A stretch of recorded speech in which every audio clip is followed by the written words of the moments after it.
Bien saben, este es un libro que no se conoce el escritor o no se ha logrado identificar todavía a quien escribió esta carta, pero sí lo que podemos nosotros decir es de que es una carta que fue escrita en unos tiempos muy difíciles, en el periodo aproximadamente unos años antes, o en ese periodo en el cual se destruye el templo, o el templo es destruido por Tito, aproximadamente o en el año 70 después de Cristo. La mayoría de los cristianos en ese tiempo eran de origen judío, como ustedes saben, y aparentemente, o no aparentemente, ellos estaban esperando el retorno de Cristo, el retorno pronto de nuestro Señor. Pero la espera de su segunda venida y las persecuciones contra ellos les hicieron dudar acerca si ellos habían tomado la decisión correcta de convertirse en cristianos. Había tribulaciones, como bien les describí a la introducción, cuando introduje este tema o cuando se hizo la introducción. De ahí que existía un peligro que se regresara al judaísmo. Especialmente se cree que esta carta fue escrita a los cristianos que estaban en la diáspora, es decir, los cristianos que estaban fuera del país de Palestina, fuera de Jerusalén.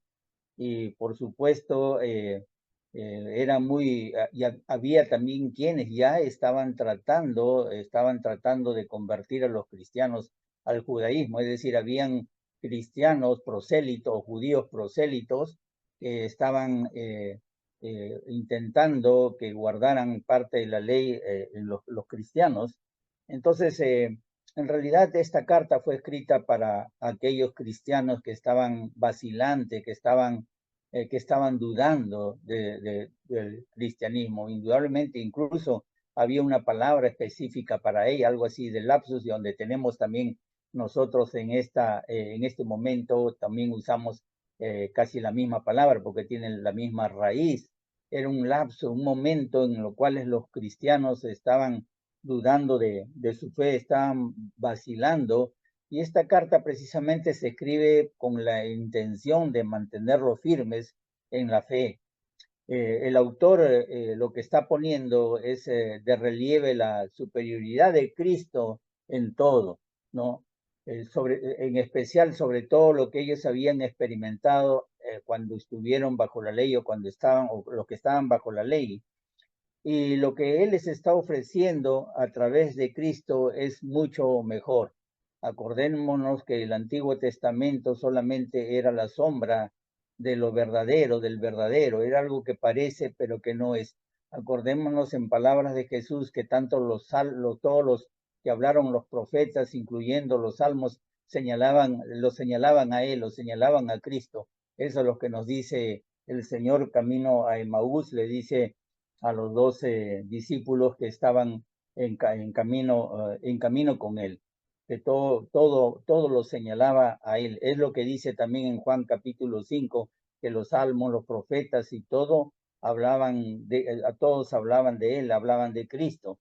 Entonces, lo que se les ofrece a través de Cristo, indudablemente que es muchísimo mejor, es lo verdadero.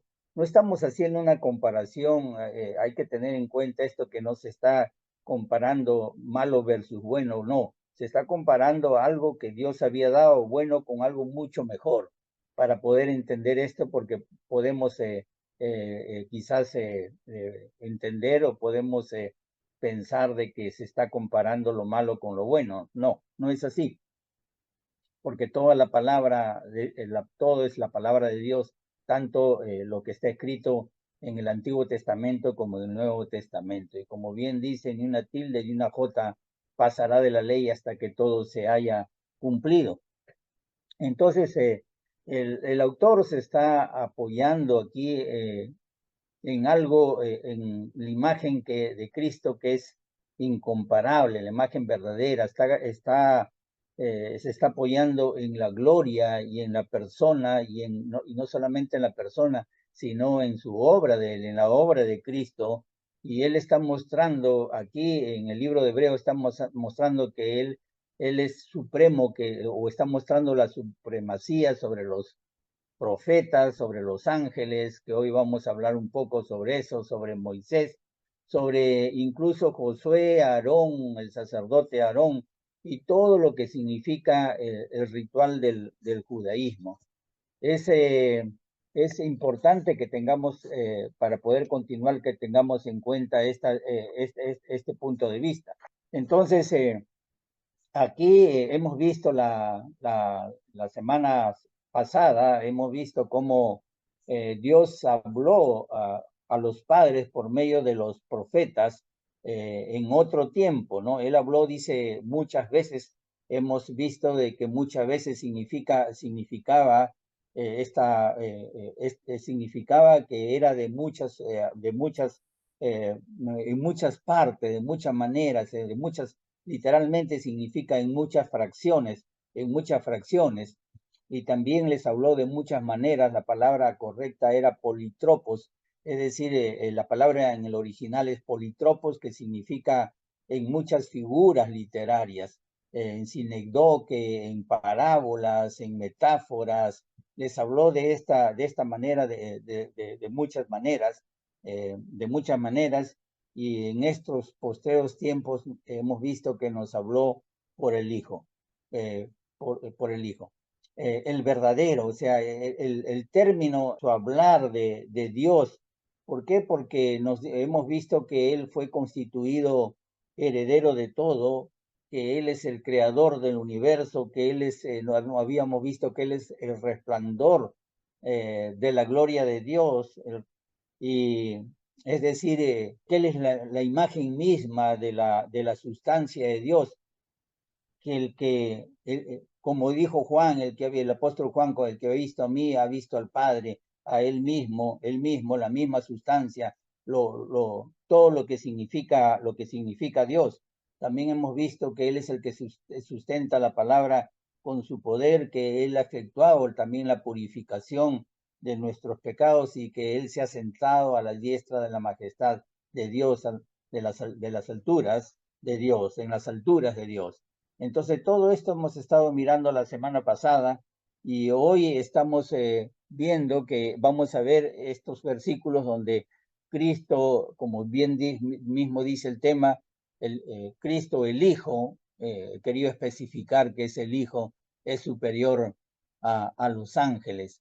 Y nuevamente les voy a leer ahí, dice, hecho tanto superior a los ángeles cuanto heredó más excelente nombre que ellos, porque a cuál de los ángeles dijo Dios jamás, dijo Dios, mi hijo eres tú, yo te he engendrado hoy, y otra vez yo seré a él padre y él me será a mi hijo. Vamos a quedarnos en esos momentáneamente en esos dos versículos 4 y 5.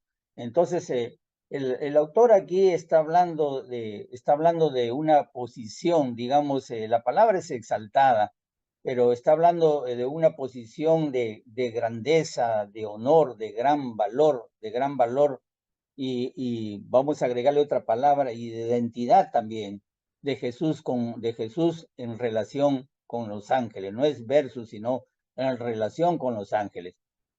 ¿Cuál era el punto de vista? El punto de vista era de que nadie podía ignorar o minimizar o desairar, digamos, en palabras que ahora se usa, nadie podía ningunear al cristianismo, puesto que Cristo es superior a los ángeles, como también es superior a los profetas. El autor aquí está contrastando a Jesús con los ángeles. Y los puntos que vamos a ver aquí es que he clasificado en 3 puntos este tema. Él está destacando lo que Cristo llegó a hacer. He puesto llegó a hacer porque ahora vamos a ver por qué llegó a ser en lugar en lugar de es. también el otro punto, ¿quién es Él? ¿Quién es Cristo? ¿Quién es Él? ¿Y cuál es el otro punto? El lugar que Él tiene, el lugar que tiene de dignidad, de majestad, de honor, de honor. Entonces, y nosotros podríamos empezar preguntándonos por qué el autor de esta carta resalta la superioridad de Cristo sobre los ángeles. Es la primera pregunta que nos podemos hacer. ¿Por qué él está resaltando? ¿Por qué? Porque los judíos habían llegado a pensar que los ángeles eran los seres más excelsos, es decir, los seres que merecen todo honor, toda gloria, toda honra, todo, y a ellos es que le daban todo valor, todo valor. Entonces, ¿y por qué lo digo? Porque hay un autor, como un escritor que es conocido de Josefo, un historiador de los primeros siglos, del primer siglo, y él precisamente también nos habla de este concepto que tenían en su libro Antigüedades, nos dice de este concepto que tenían los judíos en ese entonces.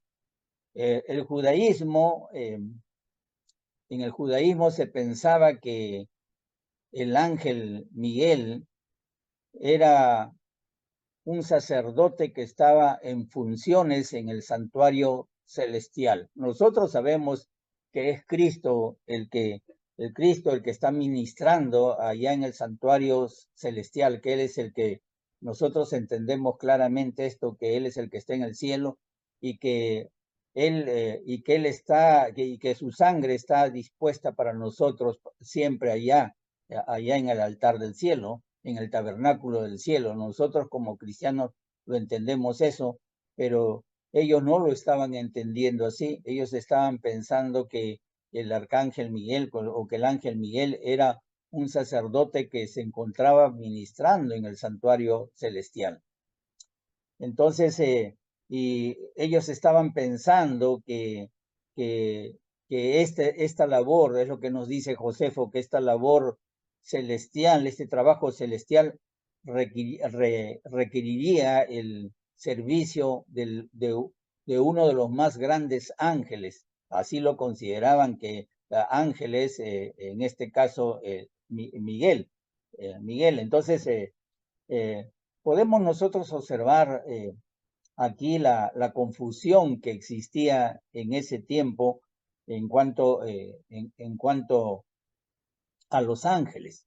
Había una confusión tremenda. Hoy también encontramos mucho material sobre angiología, especialmente ahí la Iglesia Católica ha desarrollado muchos libros en cuanto a esto, ¿no? En cuanto a los ángeles y se ha clasificado a los ángeles y hay muchos escritos incluso de los primeros padres de la Iglesia en cuanto a angiología, en cuanto a los ángeles. Y por supuesto, toda esta información trae confusión y claramente no solamente Flavio Josefo, sino las mismas, lo mismo que está escribiendo el autor de Hebreos, nos señalan que existía una confusión. Lo más importante, por supuesto, es la Biblia. Recurro a algunas ayudas de información, pero lo más importante es lo que nos dice la palabra de Dios. Y ellos estaban confusos, pues, en cuanto a los ángeles, Por decir algo curioso, eh, hay textos, hay textos que no son inspirados, textos no inspirados de los primeros siglos, se han encontrado, por decir, en los manuscritos del rollo del Mar Muerto, eh, escritos, por supuesto, que vuelvo a repetir que no son inspirados, porque en los rollos del Mar Muerto que se encontraron en los años, más o menos en los años 47, sí, 47, y hasta el día de hoy se siguen encontrando, por lo menos se encontraron hasta el 56, 1956, el siglo que pasó. Se encontraron estos rollos en unas cuevas allá en Israel, en unas cuevas que se llaman Qumran, las cuevas de Qumran, ahí se encontraron, y no solamente se encontraron manuscritos, cientos de manuscritos de tipo diferente,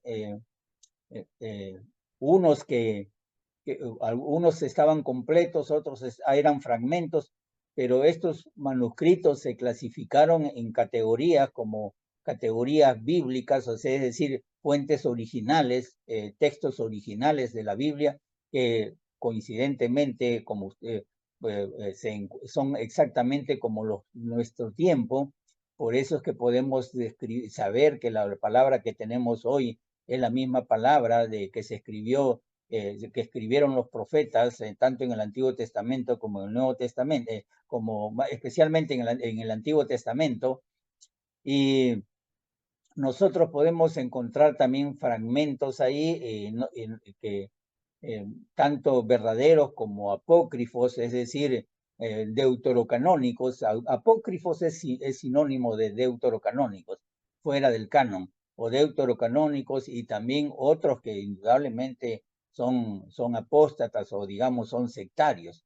Entonces, yo les menciono esto para que nosotros podemos observar de que en estos manuscritos se consideran, por supuesto, no en los verdaderos, en los apócrifos, se encuentra que hay dos tipos de figuras mesiánicas.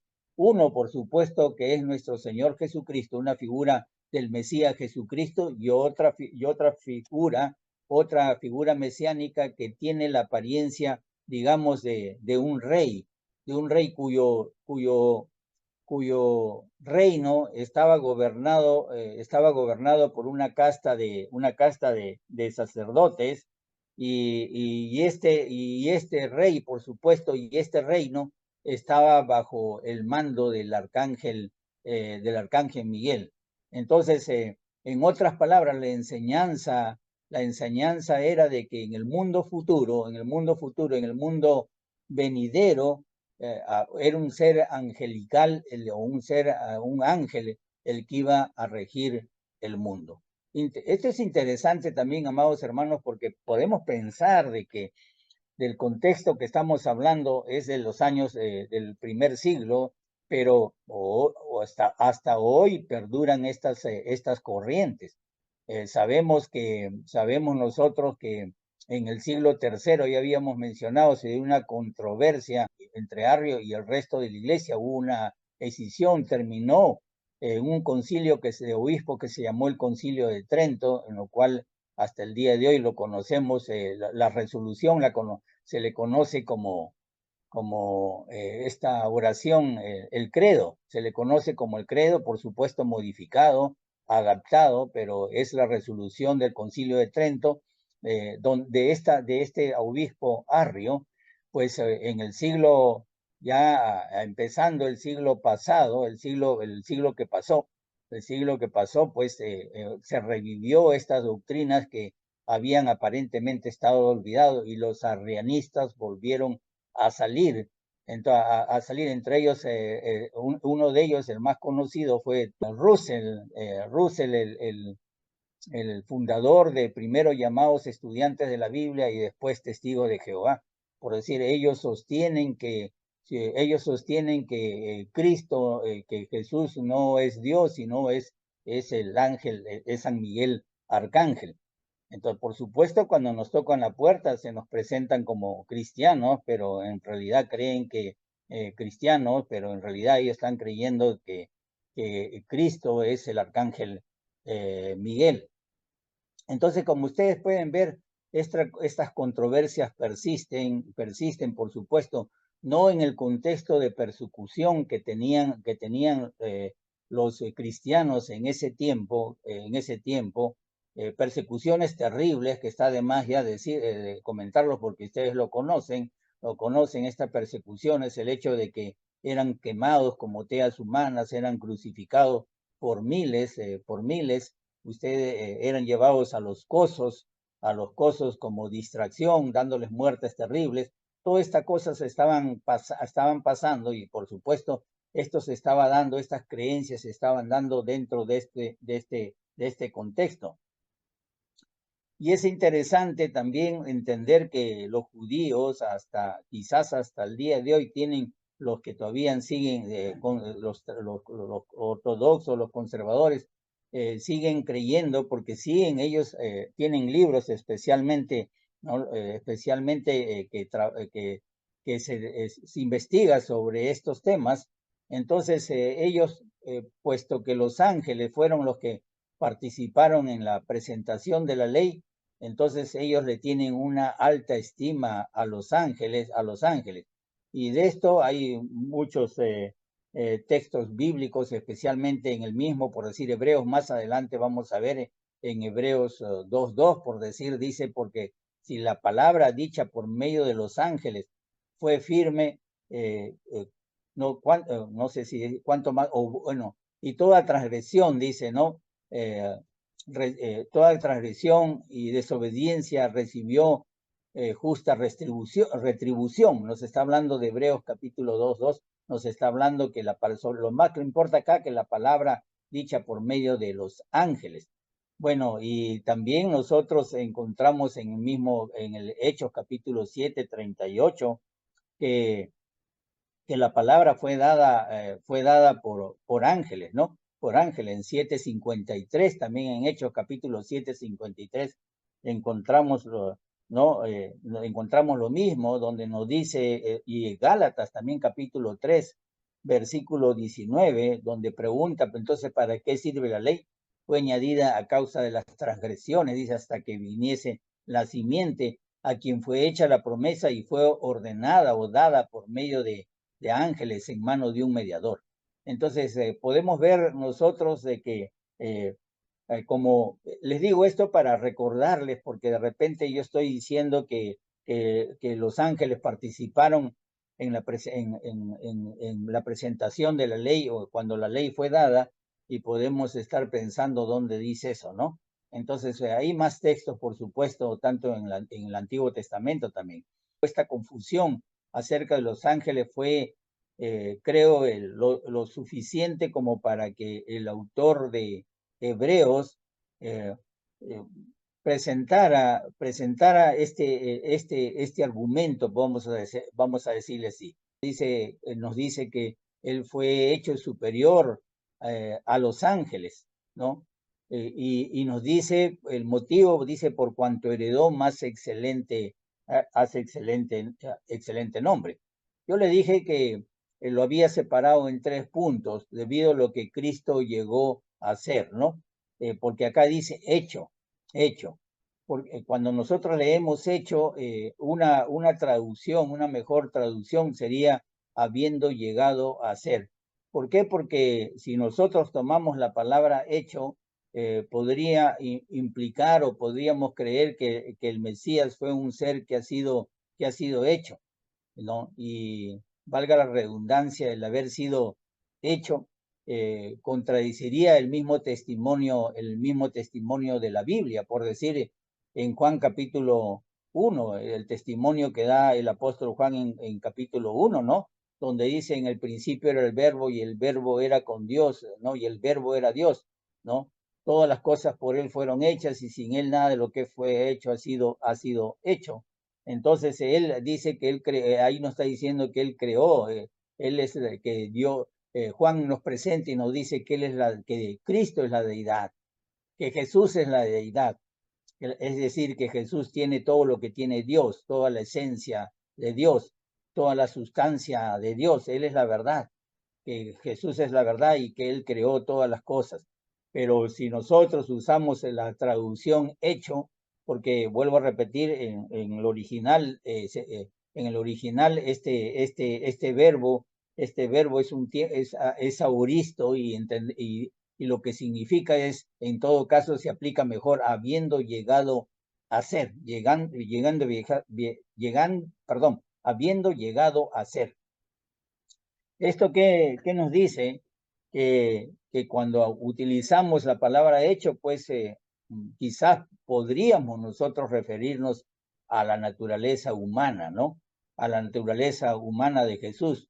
Pero sabemos por el mismo Juan 1:14 que este verbo se hizo carne, ¿no? Se hizo carne y habitó entre nosotros. Quizás en ese sentido, pero nosotros tenemos que tener bien claro que mejor la traducción es habiendo llegado a ser.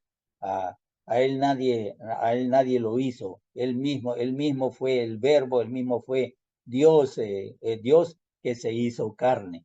Entonces, también el autor de Hebreo nos dice que tiene que heredó más excelente nombre que ellos, que los ángeles. Aquí está haciendo esta comparación, sí.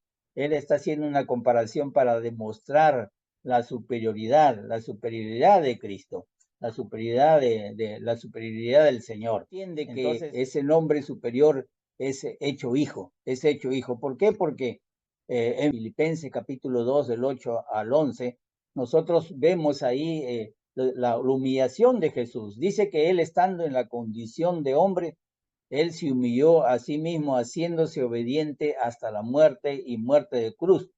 Dice, por lo cual Dios también lo exaltó hasta lo sumo, y aquí encontramos lo mismo, que le dio un nombre que es sobre todo nombre.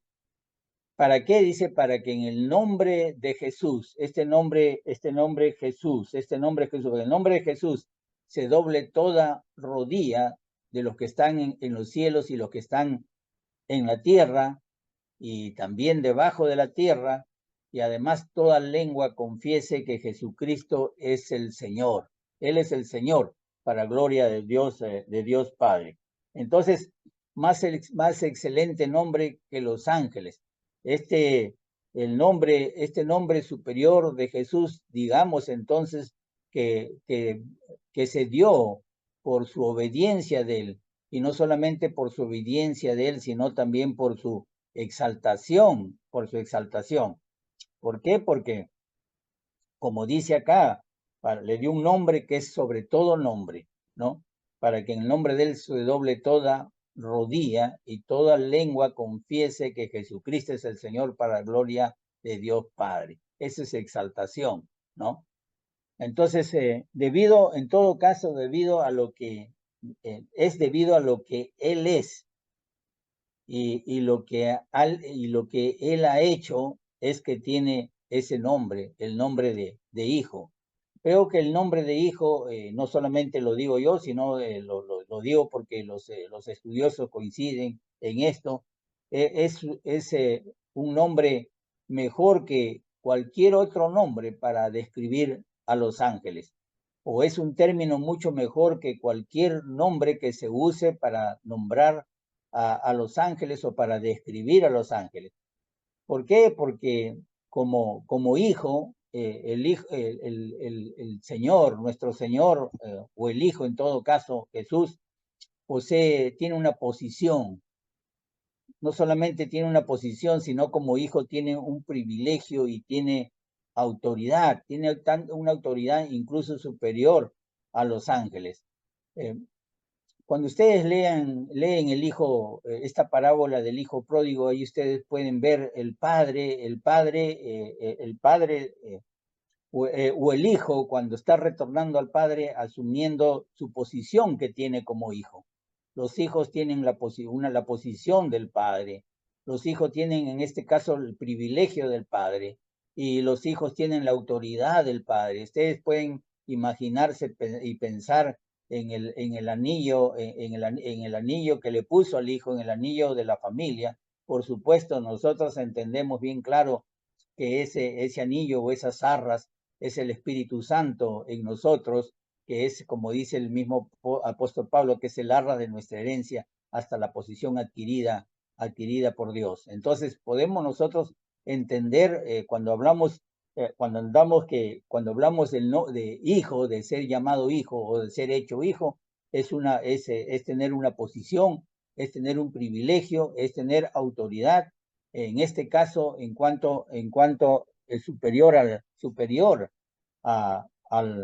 los ángeles, porque de eso se trata. Estamos contrastando este nombre al nombre que representa todo lo que significa los ángeles. Entonces el hijo, vuelvo a insistir, el hijo posee un privilegio, el hijo tiene una posición, el hijo tiene autoridad superior a la de los ángeles. Y los ángeles, ¿qué vienen a hacer? Son simples ministros o simples servidores o siervos en el ámbito de la creación de Dios. No voy a hablar el día de hoy de lo que significa, de lo que significa ángel, porque vamos a continuar con este tema, pero los ángeles, la palabra ángeles viene de un término, de una palabra griega, ángelos, ángelos lo que significa es alguien eh,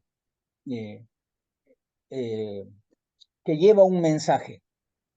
La palabra literalmente es mensajero, pero en este caso hay mensajeros directamente de Dios que tienen que participan con Dios, que ministran con Dios, que sirven con Dios, que sirven directamente con Dios, y etcétera. Podemos hablar mucho acerca de los ángeles, de los ángeles, incluso de la cantidad de ángeles, de los millares que están, de los miles y millares de ángeles que nos describe por decir, el apóstol Juan en el libro de Apocalipsis. Podemos hablar sobre esto, pero aquí solamente vamos a destacar esto, que son ministros, que son siervos, que son siervos de Dios, son mensajeros de Dios, porque también la palabra ángelus se aplica en la Biblia, se aplica también a mensajeros aquí en la tierra, mensajeros que llevan mensaje, pero que no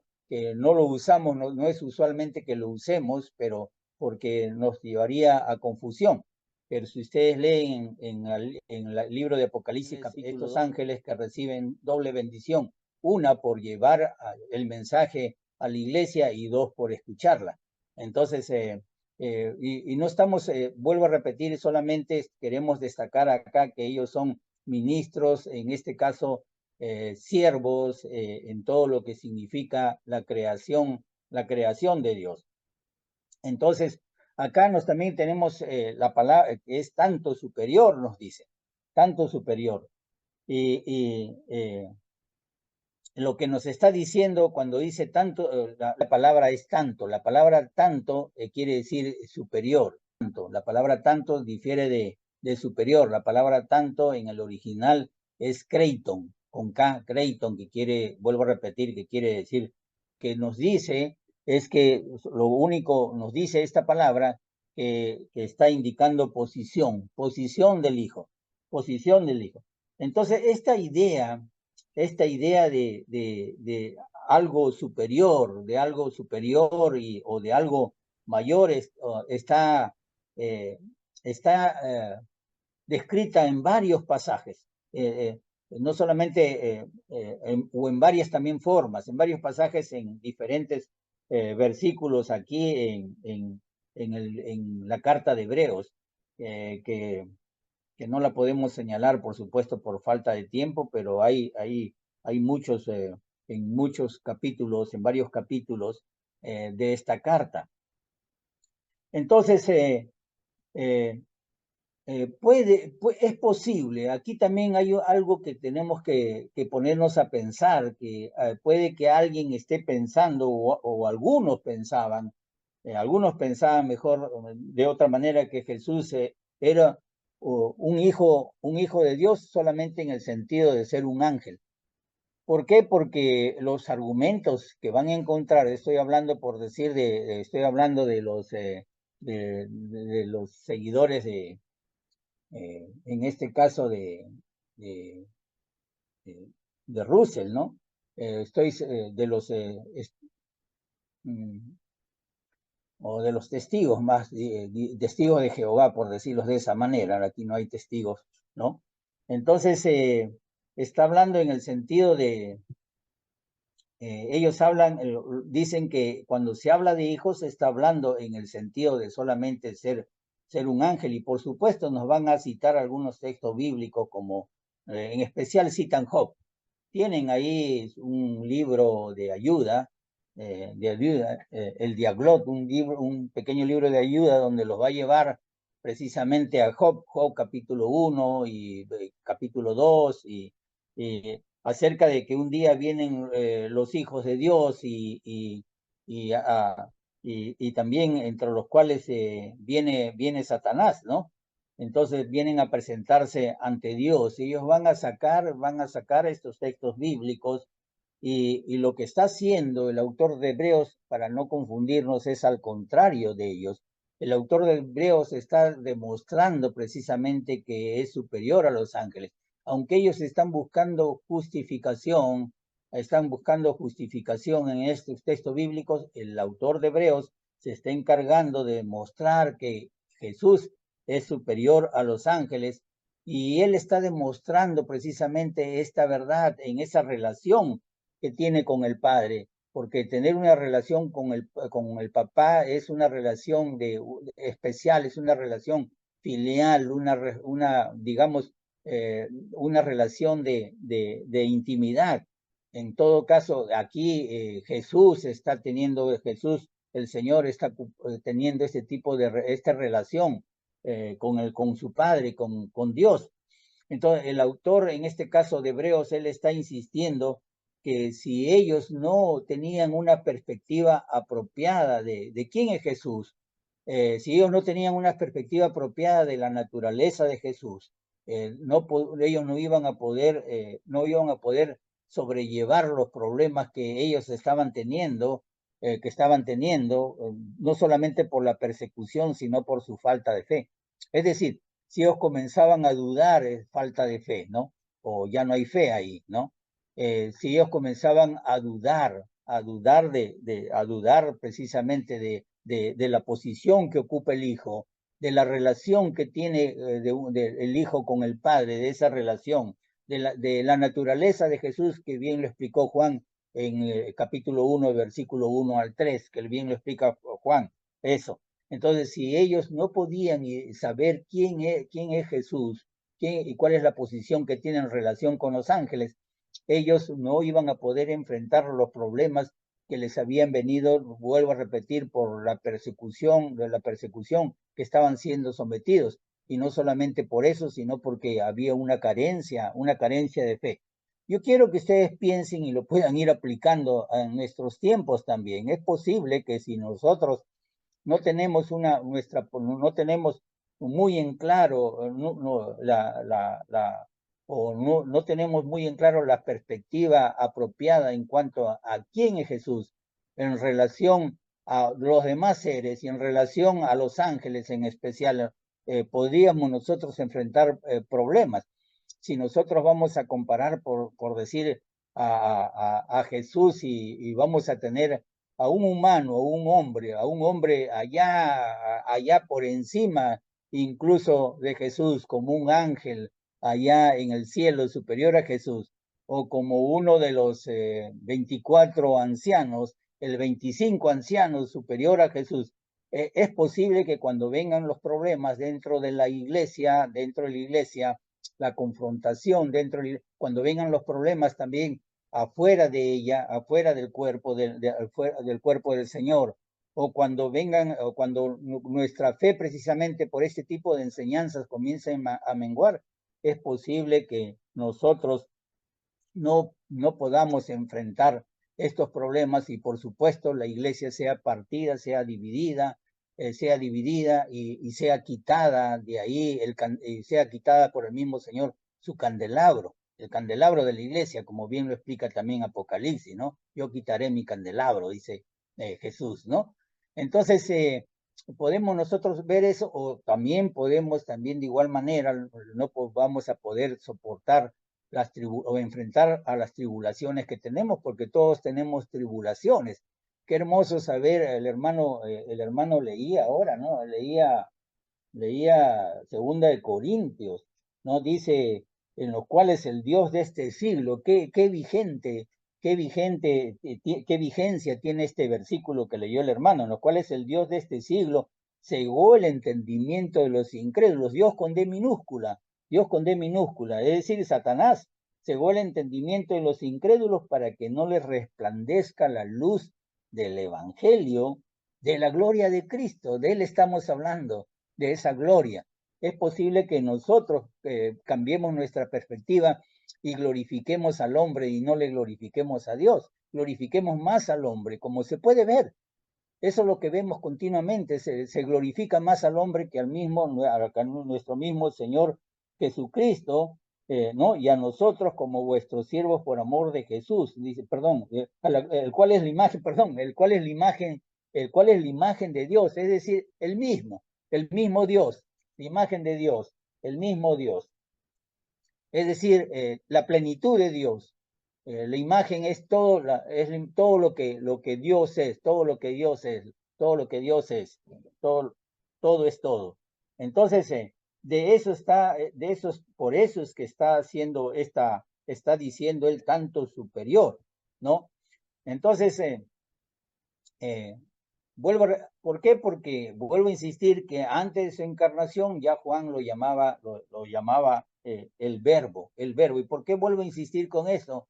Porque si ustedes buscan una palabra una palabra que pueda contener todo lo que es Dios, ustedes busquen una palabra una sola palabra, o sea, en una sola palabra podemos describir esa plenitud de Dios. Es decir, todo lo que contiene Dios, todo el conocimiento de Dios.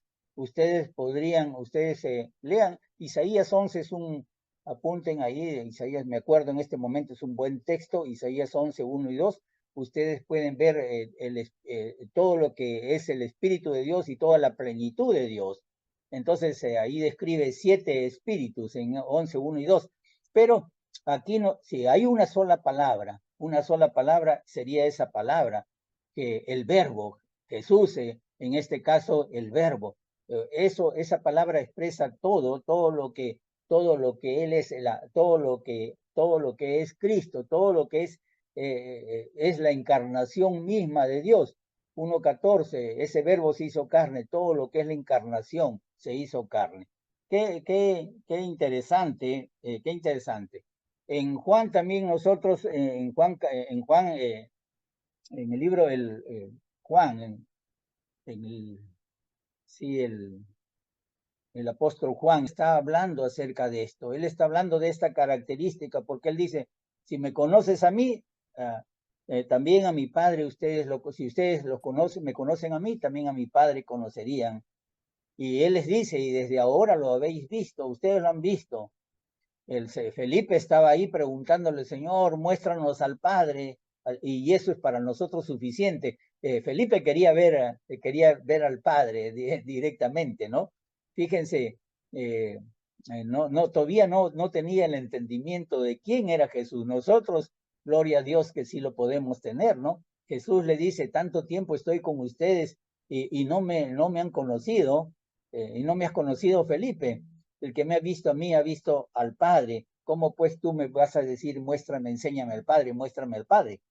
No, y sigue insistiendo, le dice, ¿no crees que yo soy en el Padre y el Padre en mí? Es lo mismo, es la misma imagen. Entonces, las palabras que yo les digo, no las hablo por mi propia cuenta, sino que lo hablo por el Padre que mora en mí, ¿no? Y también Él es el que hace las obras, no las hago yo, es el Padre. Entonces, insiste, ¿no? Créeme entonces que yo soy en el Padre y el Padre en mí. De otra manera, creedme por las mismas obras que hago, ¿no? Entonces, ustedes pueden ver cómo todo esto, cómo no solamente, no solamente lo que está diciendo Jesús, lo que nos dice también el apóstol Pablo, como acabamos de leer esta escritura que bien leyó nuestro hermano y que nos sirve también de apoyo, ¿no? Hay otras lecturas del apóstol Pablo que nos dice lo mismo, por decir, el apóstol Pablo en Efesios nos habla en Efesios capítulo 1, él nos habla de la supereminente grandeza, dice, del poder de él. ¿Para quién? Para nosotros, los cristianos, para nosotros, los que creemos según la operación de su poder y su fuerza. Y además sigue insistiendo el apóstol Pablo en Filipenses, dice que operó en Cristo. ¿Cómo operó? Resucitándole de los muertos y sentándole a la diestra de Dios Padre. Lo exaltó hasta lo sumo, sentándolo a la diestra de Dios Padre. ¿En qué lugar? Ahí está, en los lugares celestiales. Y sobre todo, principado, autoridad, etc. También Lo mismo dice el apóstol Pablo en Filipenses, también dice que lo exaltó hasta lo sumo y él insiste que le dio un nombre, sobre todo nombre, para que en el nombre de Jesús se doble toda rodilla, ya sea en los cielos y en la tierra y debajo de la tierra. Entonces, aquí, si ustedes observan que el autor de Hebreos, en realidad, cuando en esta frase, mi hijo eres tú, vamos a ver esto, yo te he engendrado, yo te he engendrado hoy. Aquí, interesante que el autor de Hebreos está recurriendo al silencio, al silencio como el silencio dice que habla y a veces habla mucho más que las palabras, ¿no? Y él está haciendo el uso del silencio para su alegato, no para alegar. Entonces, y él, cuando él está diciendo, mi hijo eres tú, yo te he engendrado hoy, ¿no?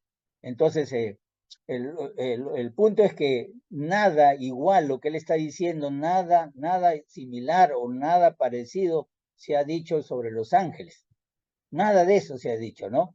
Y lo que él está diciendo que esto prueba precisamente prueba precisamente que los ángeles son inferiores al Hijo, ya que nada se dice sobre los ángeles, hay silencio, no se dice a los ángeles, mi hijo eres tú, yo te he engendrado hoy, entonces los ángeles prueba que son inferiores a Cristo, al Hijo. Entonces, yo sé que en esto también, porque he escuchado, sobre todo en cuestiones, y he participado también en cuestiones de temas de exégesis. No nos compliquemos, la palabra exégesis es como extracción de la verdad de los textos, ya sean bíblicos o de cualquier otra literatura, ¿no? La extracción de ellos, la extracción del contenido, lo que quiere decir, o la abstracción en todo caso. Entonces, hay quienes dicen que el silencio más bien que es un buen argumento exegético, por decirlo así. Es un buen exegeto, el silencio es un buen argumento. Vamos a hablarle también algo parecido de hermenéutica. Entonces, de interpretación.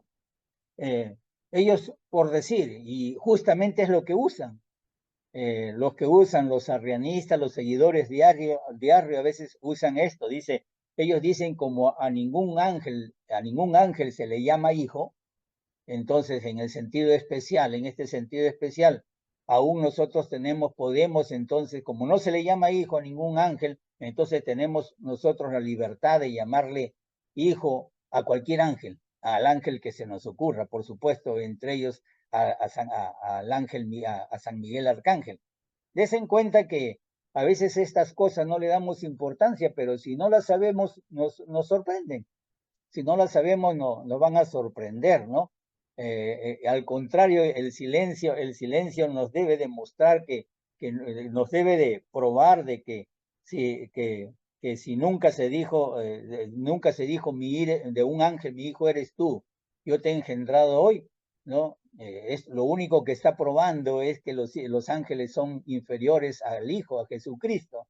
Pero sin embargo, nos pueden usar el contraargumento de esta manera.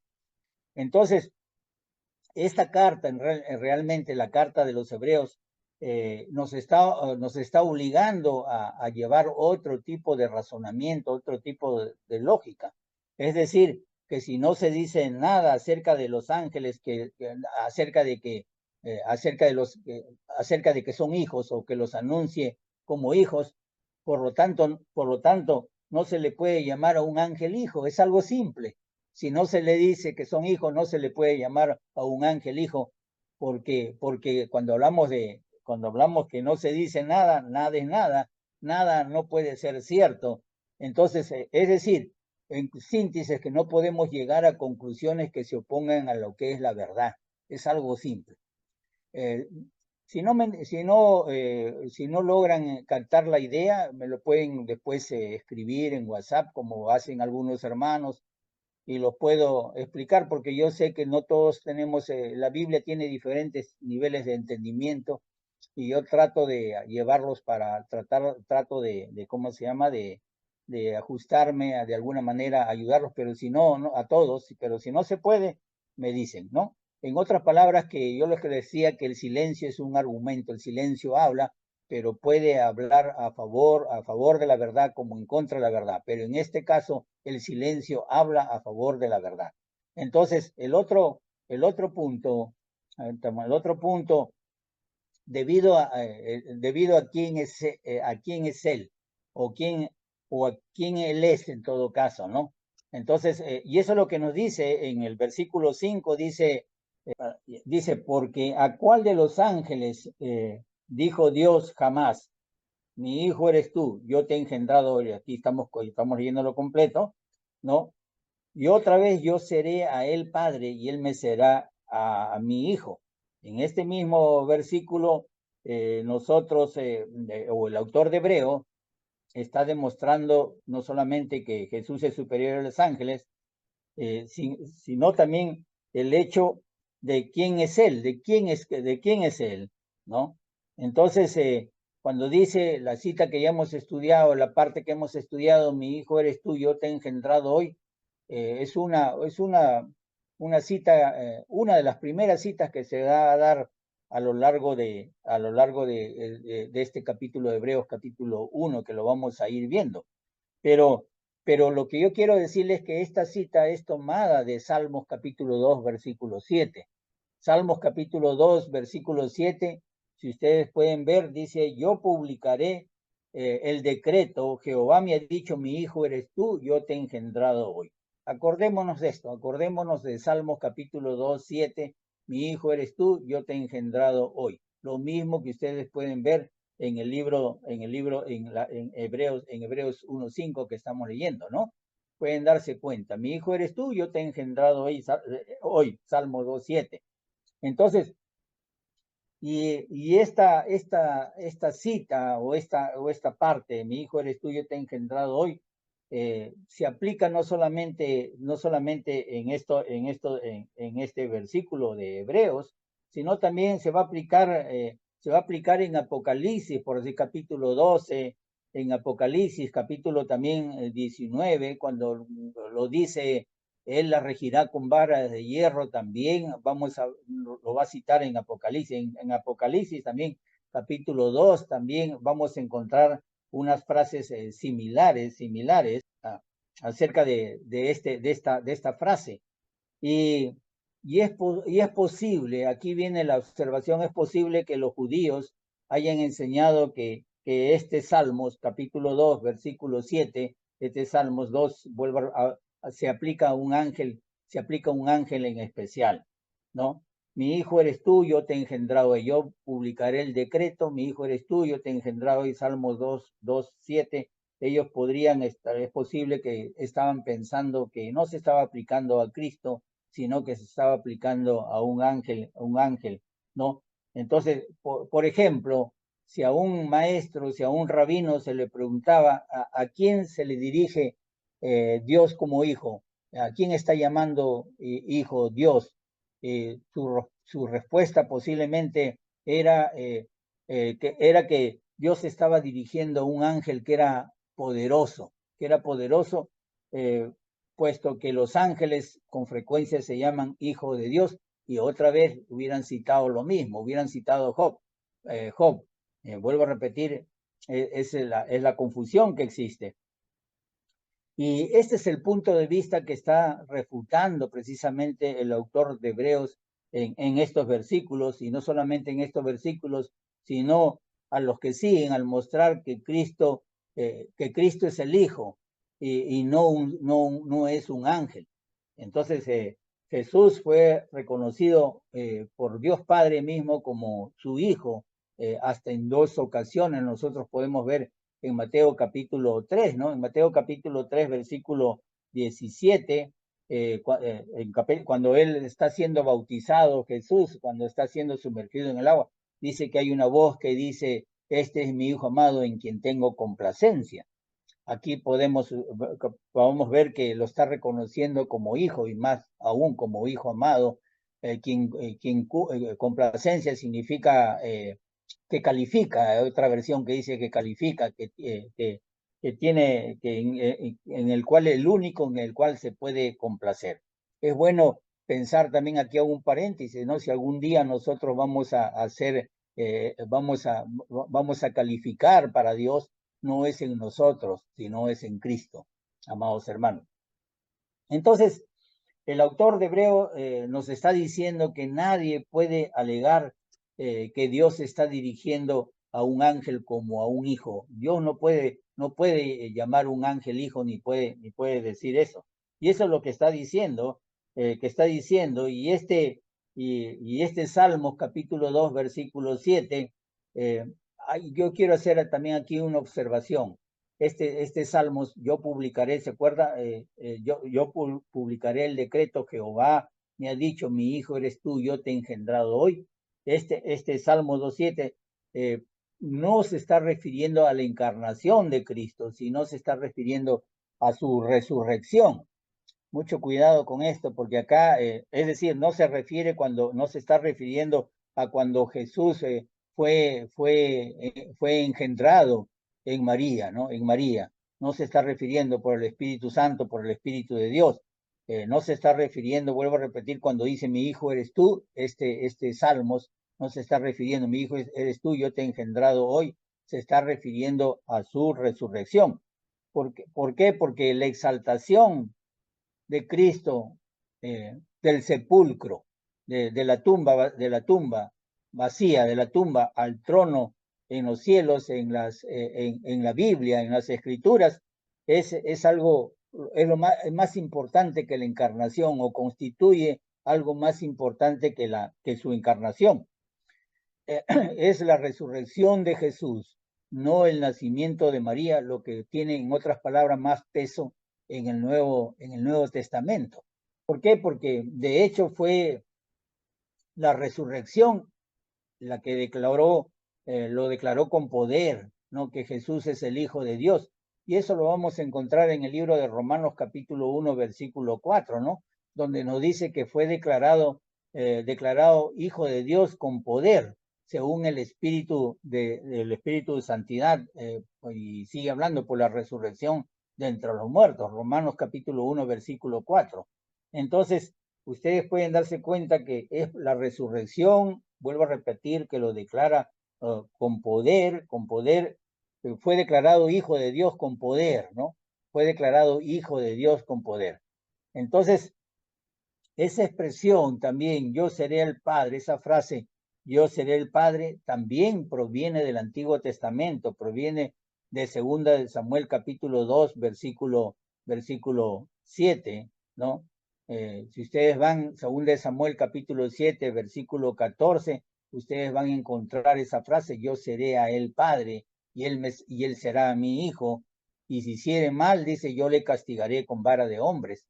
Entonces, ustedes pueden ver, 2 de Samuel capítulo 7, 14, y vuelvo a insistir acá, una vez más podemos ver esta relación que tiene Dios y Jesús, Dios Padre con el Hijo, y es una relación, insisto, que es más íntima que la que tiene con los ángeles.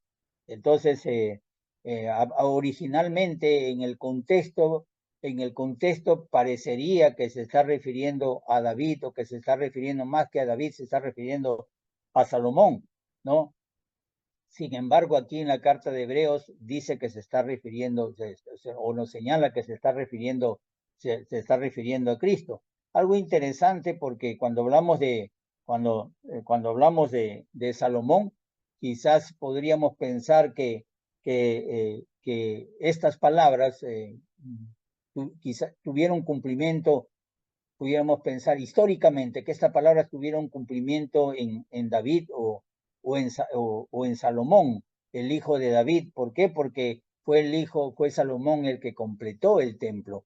Fue él, ¿no? El que proveyó todos los materiales para la construcción del templo fue David, pero el que lo construyó fue su hijo Salomón.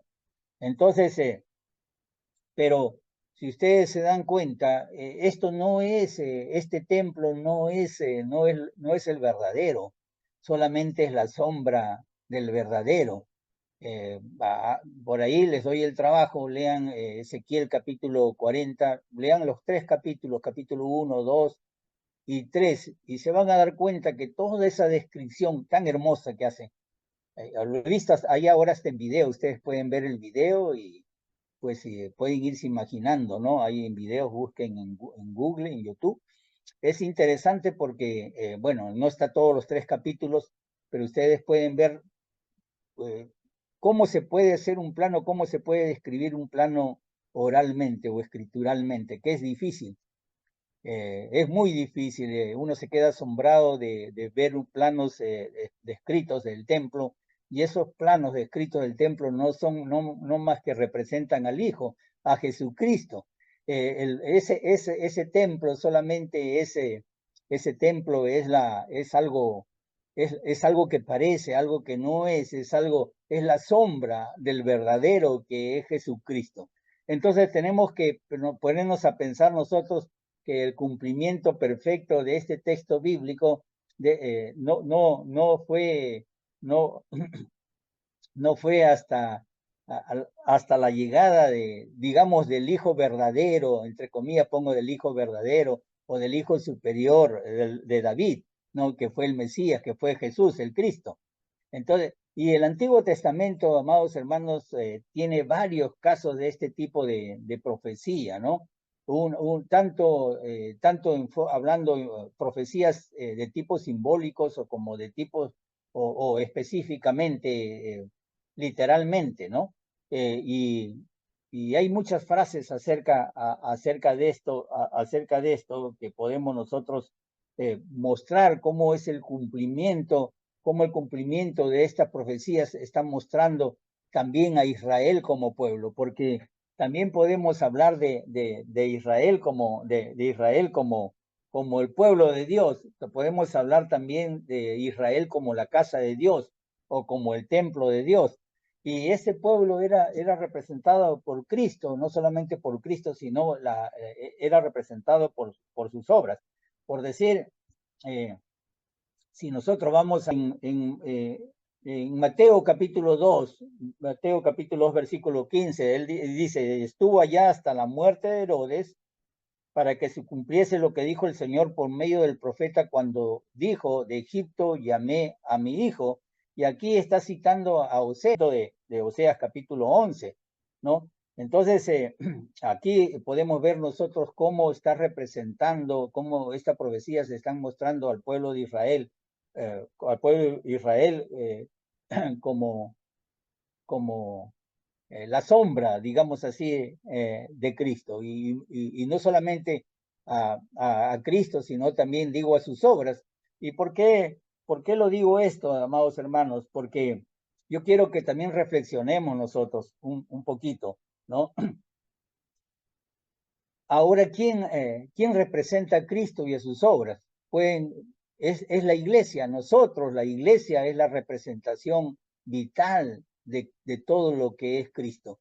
Y la iglesia, no solamente nosotros somos su cuerpo, por supuesto, y Él es la cabeza. Él no se fue a la diestra de Dios Padre, sino sin dejarnos acá su cuerpo acá en la tierra, que es la iglesia, y esta iglesia lo representa él, lo representa todo lo que él es, y a veces desconocemos eso. Por eso que existe mucha incredulidad, por eso que existe mucho espíritu, yo digo espíritu de Grecia, ¿no? Espíritu de Grecia, porque dice que los griegos buscaban señales, el apóstol Pablo los judíos buscaban, perdón, señales, y los griegos buscaban sabiduría, ellos buscaban el poder, los cristianos buscamos el poder de Dios.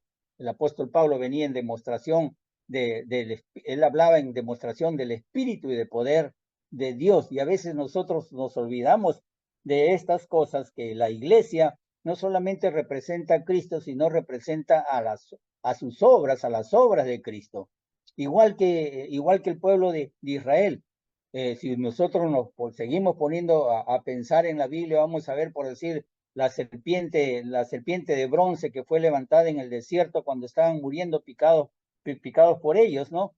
Esa serpiente de bronce levantada en el desierto trajo sanidad sobre el pueblo. Sin embargo, eso representaba a Cristo. ¿Por qué? Porque Cristo fue levantado en una cruz. Él decía, miradme a mí, ¿no? como Moisés, nos decía Juan, ¿no? Como Moisés levantó a la serpiente en el desierto, así es necesario que el Hijo del Hombre sea levantado, está diciendo nuestro Señor Jesucristo.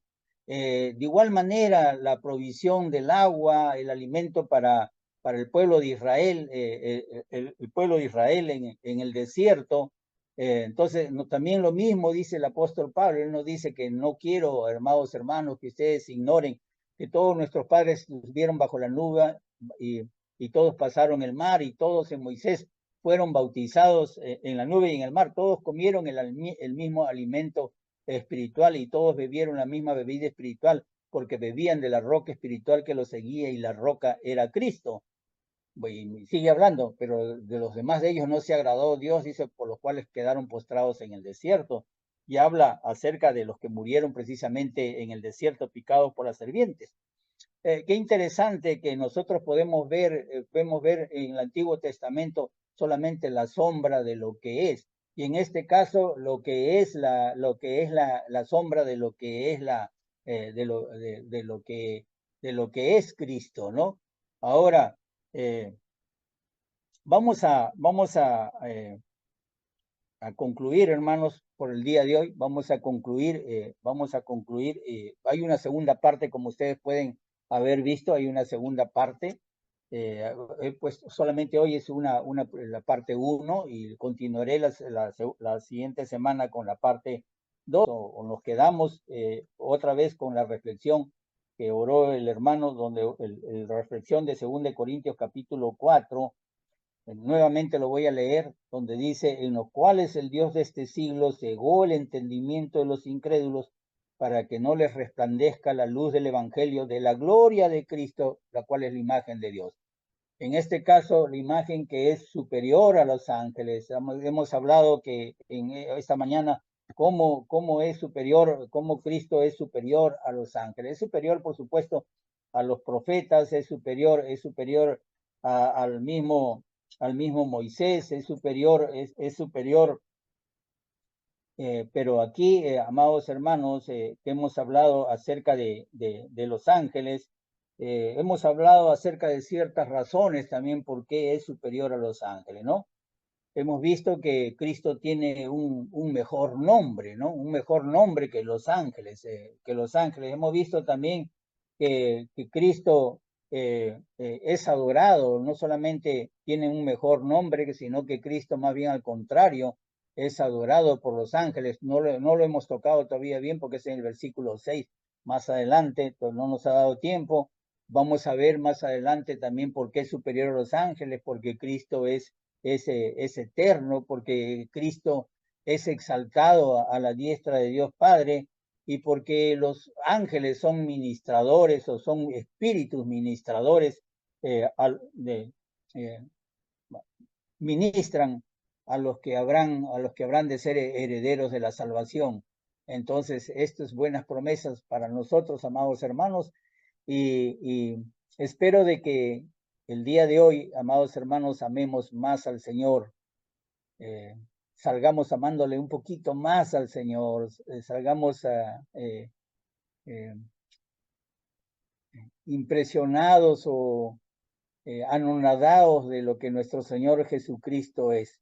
Yo creo que si las lecciones no nos ayudan a conocer mejor a nuestro Señor Jesucristo, si cualquier sermón, cualquier clase de la palabra de Dios no nos ayuda a amarlo más, a honrarlo más, a honrarlo, a temerle con temor reverente más a Cristo, y si nosotros cada día no lo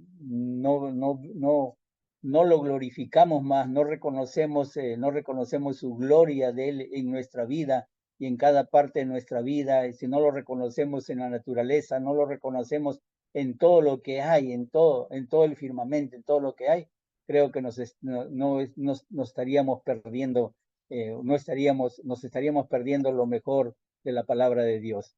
Que Dios los bendiga, amados hermanos.